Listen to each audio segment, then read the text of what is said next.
Irmãos, essa semana a gente fez a nossa semana de oração. E sabe uma palavra que eu escutei hoje aqui de novo, e durante a semana eu escutei muito: acolhimento. Cara, então assim, bonitinho, tá todo mundo dando. Olha o que é. Outro fui bem acolhido.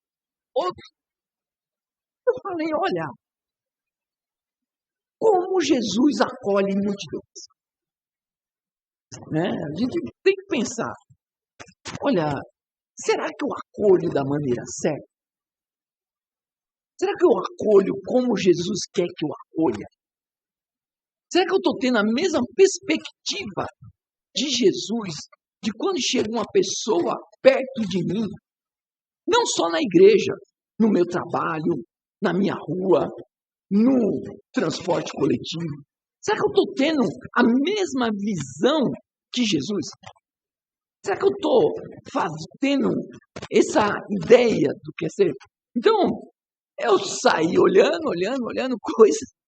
Falei, encontrei um texto que se encaixa. Então, vou pedir para vocês abrirem a Bíblia de vocês em Mateus 9, de 35 a 38. Vamos lá.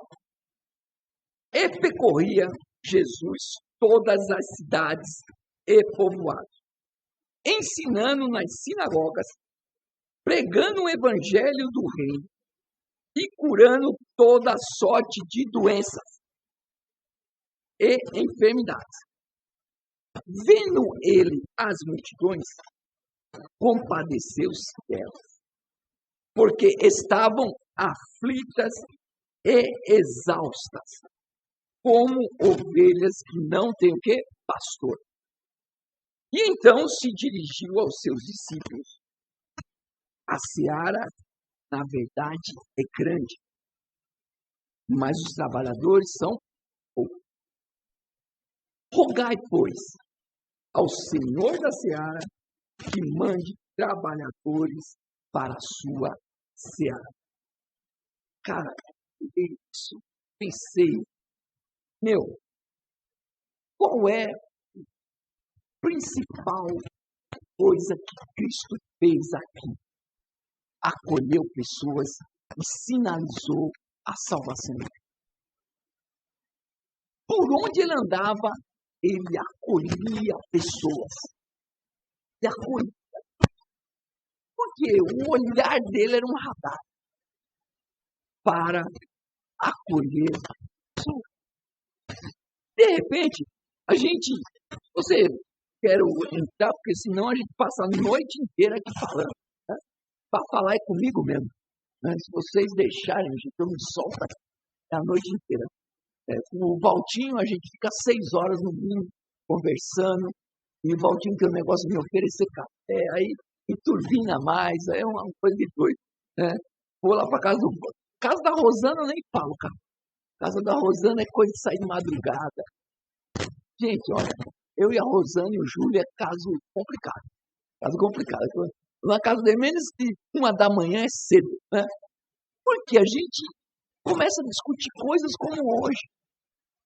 E eu vendo aqui o capítulo 9, por que Jesus acaba desse jeito? Porque, primeira coisa que ele faz, acolhe um paralítico. Ele cura o paralítico. Quer dizer, ele se compadeceu disso. Segundo, ele pega um publicano. Você tem ideia que é um publicano? Né? E às vezes a gente lê na Bíblia um publicano. Quem é o publicano? Aquele cara que a gente detesta, que é o cara que cobra imposto. Só que era uma situação muito tensa, porque estava o Império Romano ali. E o publicano, sendo judeu, trabalhava para o Império Romano. Mas esse cara é um traidor da pátria. Ele está tomando nosso dinheiro para dar para o Império. Imagina o quanto o judeu adorava Mateus. Você imagina o cara que ia na tua porta e falava assim, ó, cadê a grana? Cadê la plata para colocar aqui, ó? Quero la plata de vocês. Não, Felipe? Estava pedindo la plata o tempo todo na sua casa e falando assim, ó, la plata, Dom Felipe. La plata, todo dia. Dom Felipe, se eu não me der la plata... Já pensou? E quem não dava dinheiro para o Império Romano era tomado suas coisas, sim. Agora imagine um irmão seu judeu entregando você para os romanos. Mas Jesus, na sua ação, foi lá e falou para Deus, vem em mim, vem em mim. O menos improvável. Eu acho que os outros discípulos olharam bem para ele. Esse traidor da paz. Tu vai querer que ele sente a vida. Menos improvável. Aí já começa a coisa tensa. Que os outros fariseus vão ver assim, ó. Ele senta com pecando. Ele senta com pecador. Ele senta com prostituta.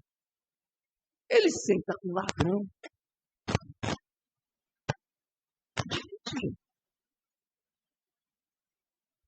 Porque na nossa cosmovisão terrena, se você vê eu conversando muito com o de droga, você fala, o Alexandre está usando tal. Eu acho. Aquele danadinho vai na igreja, mas quando eu passo lá na Moca, ele está na roda do maconheiro. Eu acho que ele está fumando baseado. Tá enganando lá na igreja. Você vê como é que é a coisa? E o povo falava assim de Cristo, ó. E senta, complicando ele. Você vê como é que a gente pensa, como a nossa cabeça é perturbada. Mas aí continua. Né? Ele, depois, ele cura uma menina.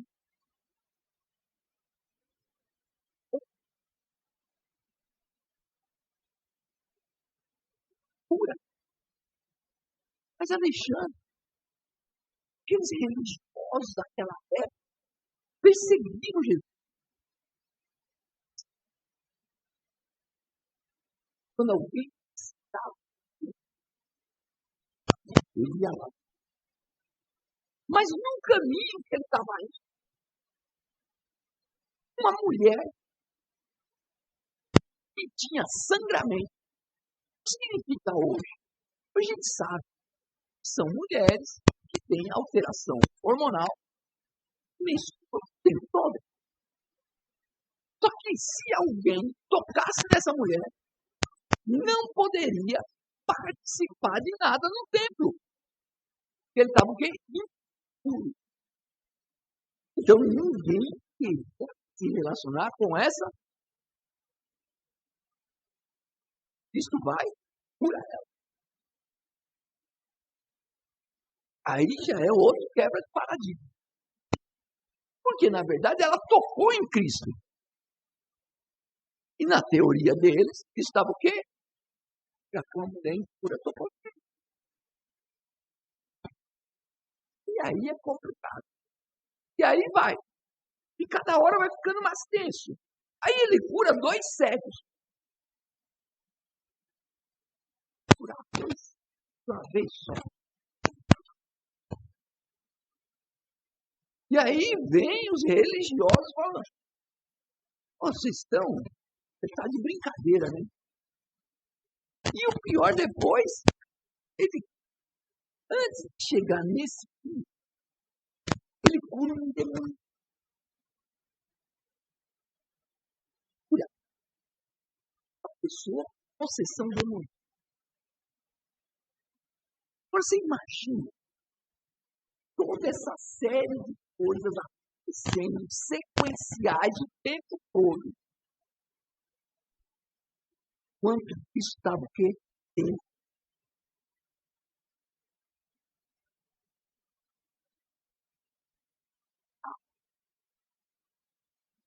E vem o nosso texto depois. Todas as atividades fazendo o quê? Acolhimento. Só que o acolhimento não é uma coisa fácil. Porque ele pensa no ser humano de modo integral. Quando eu falo em algumas igrejas, que a gente tem que pensar no ser humano de forma integral, tem pessoas que se arrepiam. Cara, não adianta a gente estar da ceia do Senhor ter um irmão que está sendo fome. Não adianta. Não é? O que será? Se a gente estiver participando da ceia do Senhor e aceitar um irmão que vem passando fome, nós todos estamos condenados. Entendeu como é que é a coisa? Então, Cristo, a natureza do ministério era uma natureza que é ser humano integral. Ele pensava assim, ó, o ser humano é um ser biológico. Se você se apertar, você sente dor. Então, quer dizer que você está vivo, viu? Né? Não é que aquele negócio, eu penso, logo existe. Tem um beliscão em você mesmo e fala, estou vivo. Né? Estou vivo. Você é um ser biológico. Outra coisa que você é um ser psicológico. Você pensa assim. Você é um ser psíquico, social. Se Deus tem regularidade, nós adoramos estar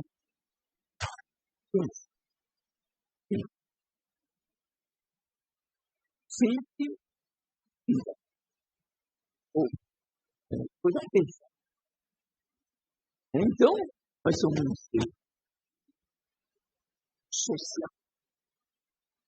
Nós gostamos de estar com os outros, porque o ser humano gosta. Nós passamos a pandemia distanciada. Quando a gente fazia a live, estava todo mundo, estou doidinho para abraçar. Estou doidinho para ir. Porque nós somos uns seres que só se... Mas por último, isso que na gente, que a gente era um ser espiritual. Então, ele tratava todas as pessoas de modo que integral, porque nós somos um ser biopsicossocial e espiritual.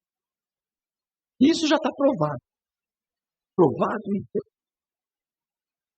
tanto é que hoje, se você der uma olhada nos cursos que o HC oferece, um dos cursos é homem um ser integral. Então hoje a medicina sabe, não adianta só dar remédio, se você não tratar o espírito. Não adianta.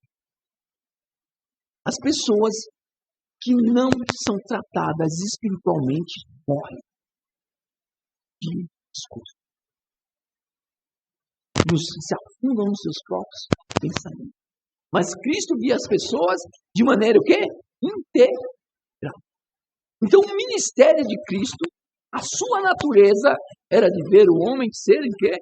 Integral. Mas tinha uma forte dose do ministério de Cristo. Oração. Isso era ele não conseguia estar presente no lugar e ver pessoas sofrendo. Vamos ler de novo 6. Diz assim, ó, vendo Jesus as mulheres, compadeceu-se dela, porque estavam exaustas como ovelhas. Então, olha, como eu estava dando aula de manhã cedo, eu perguntei aos alunos quantas pessoas vocês estão hoje dormindo na calçada e na rua. Que meus alunos me dizem, não. Para vocês terem ideia, hoje, só na capital de São Paulo, a gente tem 54 mil pessoas em situação de rua. Mas por que isso? Porque nós não temos o coração de Deus. E aqui, ó, no 36, assim, ó, tendo ele, tendo. Então, tomem muito cuidado, vocês estão. Porque às vezes a gente vai assim, só pensando nas nossas coisas. Nós não associamos que está clamando pela igreja fazer algum. Está clamando. Falando, nós estamos precisando de. Nós estamos precisando. Eu vi um movimento de compaixão. O que aconteceu lá no Rio Grande do Sul? Eu vejo uma grande mobilização do país para tentar ajudar o Rio Grande. Eu estou vendo mesmo. Nós aqui mandamos coisas, mandamos doação em dinheiro, mandamos doação em coisas, em sapato, em roupas, em água, produtos de higiene e limpeza. Mas no nosso entorno, quanto nós temos agido no nosso entorno? Eu não falo só no entorno aqui da igreja, gente. No seu entorno pessoal. O quanto você tem feito diferença na vida das pessoas que você encontra todo dia. O quanto você tem feito a diferença. Você está conseguindo ver as pessoas que trabalham com você? Você está conseguindo ver os aflitos no seu emprego? Você está conseguindo ver os aflitos nos lugares que você? Porque aqui fala que o ministério de Cristo era puro coração. Que ele via as pessoas, se compadecia. O que significa isso? Aí eu agora estou pensando em grego. Agora o pastor fala grego, eu falo, eu tenho que estudar alguma coisa para eu saber, para não passar vergonha, né, Júlio? Eu tenho que saber alguma coisa. E aí eu fui estudar o que significa compaixão. É você ter o sentimento das suas entranhas. Então, quando fala assim, ó, Cristo teve compaixão, significou que mexeu com ele por dentro. Que ele sentiu o que o outro está sentindo. Ele teve o quê? Compaixão daquela. E aí eu fico perguntando. E orando, Deus, me dê os olhos de Cristo. Para que eu tenha compaixão das pessoas que me cercam. Para que eu consiga ver o que ninguém está vendo. que eu consiga, né, dentro do possível, fazer o melhor. Não só daqui da igreja. Não só das pessoas que frequentam aqui. Mas para as pessoas do meu trabalho. Para as pessoas da minha vida. Então eu tento buscar isso. E peço para Deus me dar sabedoria para eu saber lidar com isso. Então, o que significa isso? É você trazer uma empatia dentro de você. Você falar, olha, eu estou sentindo, o outro está sentindo, e vou me colocar no lugar dele. Eu estava conversando com o pessoal que eu discipulo. Eu falei assim, olha, eu fiquei extremamente triste quando eu vi um dentista perder a clínica inteirinha pela água. Eu olhei assim para minha casa. Eu falei, se a água invadisse minha clínica, eu ia perder trabalho de 35 anos. Trabalho de 35 anos. Entendeu? Eu tenho uma ficha zero. Eu era tão besta. As pessoas quando vão começar, já começa com o número 1000, né? Vou falar 1000. Porque 001. É tão besta, sem experiência. 001, tá lá. Tem até hoje. E eu ia perder. Além do registro histórico, eu ia perder uma boa parte do sustento. E eu senti uma imensa dor quando eu vi aquele dentista procurando sacos de areia para colocar naquele lugar. E aí veio uma reflexão com o meu grupo hoje, discipulado. Eu falei, por que não aconteceu com a gente? Falei para eles, por que não aconteceu com a gente? Porque aqui muita gente fala para mim assim, não, Ale, se São Paulo alagar, olha, o mundo vai acabar. Mas São Paulo pode tremer, viu, gente? E é um tremor e abalar, você pode perder suas coisinhas também, viu? Não fique se garantindo onde você não tem garantia, não. Entendeu como é que é? E aí eu fico perguntando, por que não aconteceu isso comigo? Para eu sentir por aquele povo compaixão. Eu me colocar no lugar deles e tentar ajudar de alguma forma. Deu para entender, gente? Como era o olhar de Cristo e o coração de Cristo. Mas aí, vem algumas coisas que não tem encontro de Cristo sem desafio. Olha, se vocês lerem a Bíblia e a Bíblia não desafiar, você está lendo a Bíblia cheia de cabeça para baixo. Ou não está querendo ler. Porque não existe ler a Bíblia sem ter um desafio. É um combo, viu?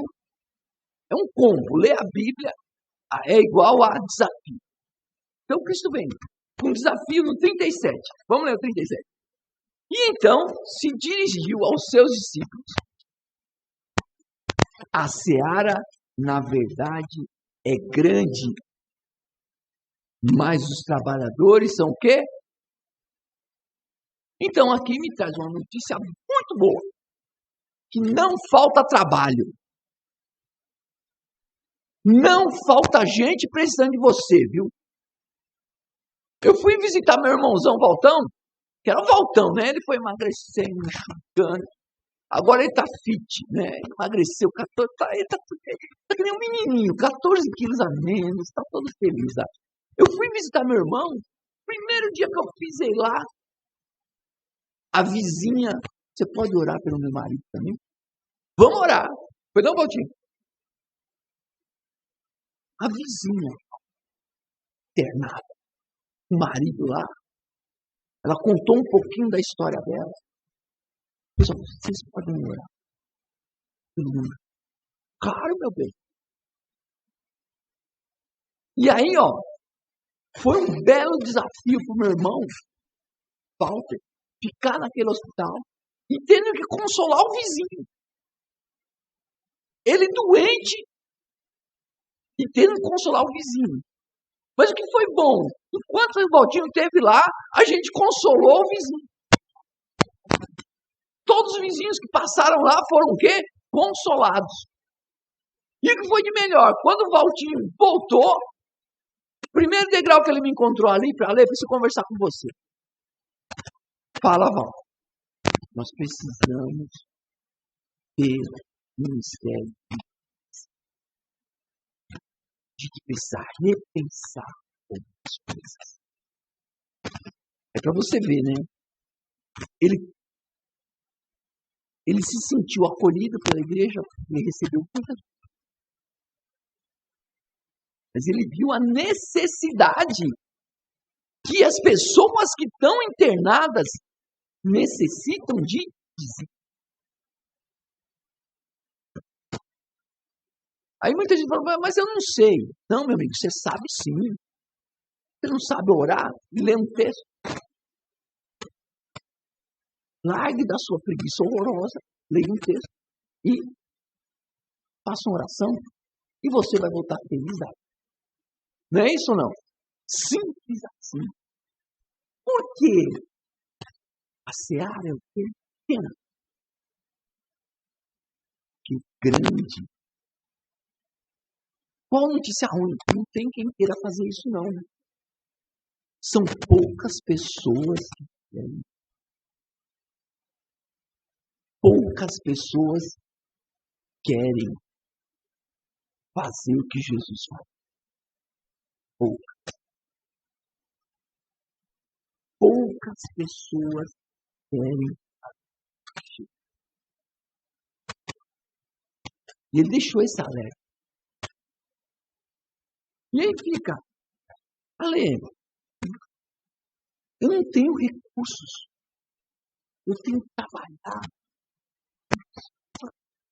Então, irmão, recurso você tem.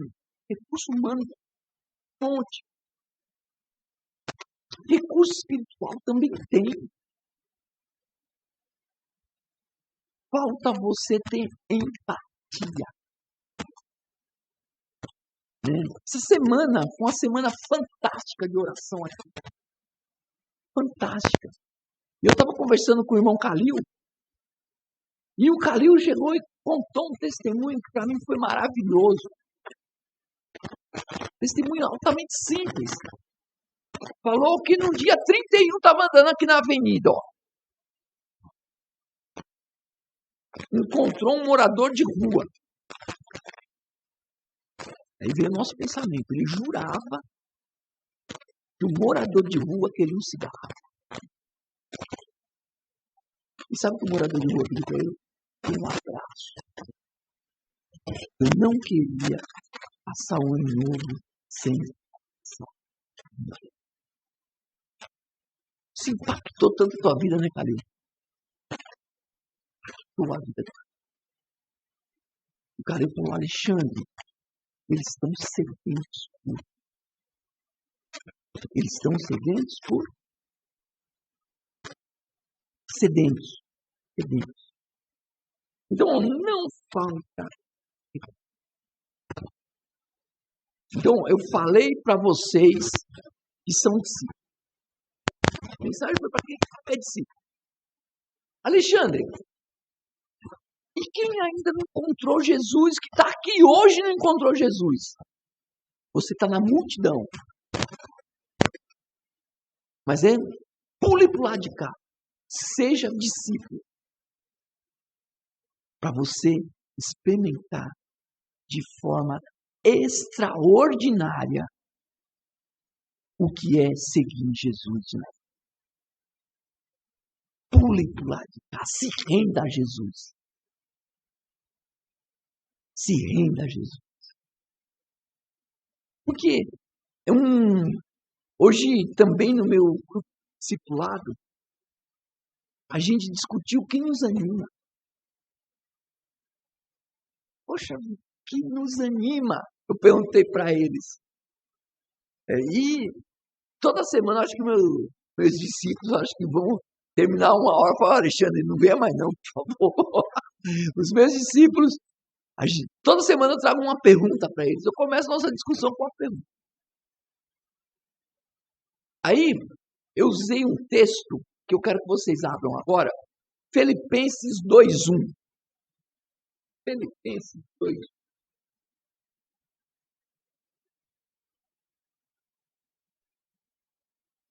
Filipenses 2:1.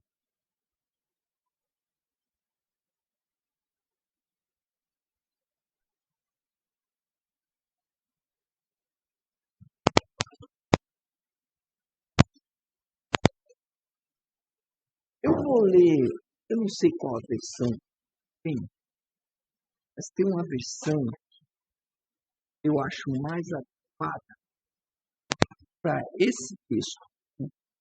Fala assim, que é a NTLI, que é uma versão dos dias de hoje. Assim, ó, por estarem unidos com Cristo, vocês são fortes. O amor dele os anima. Isso é maravilhoso, gente. Quem anima a gente? O amor de Cristo. E por isso que nós somos o quê? E vocês participam do Espírito de Deus. Então, quer dizer, o Espírito Santo está habitando aí dentro de vocês. E também são bondosos e misericordiosos uns com os outros. Então, primeira coisa, o que nos move? O amor de Cristo. O que nos deixa forte? Nos deixa forte. Cristo. Por quê? O Espírito Santo está dentro da gente. Para a gente fazer o quê? Ser bondoso e misericordioso.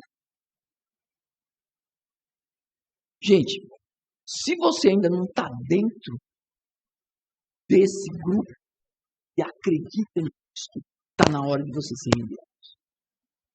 Para você experimentar o que é estar animado. O povo pergunta para mim às vezes, Ale, como é que você consegue? Não sei não. Não sei como foi. Sempre. Olha, gente, estou tão animado esse ano. Vou casar minha filha agora no meio do ano. Vou abençoar lá ela e Bruno. Volto pro Brasil. Vou para Goiânia. Treinar mulher no crochê lá.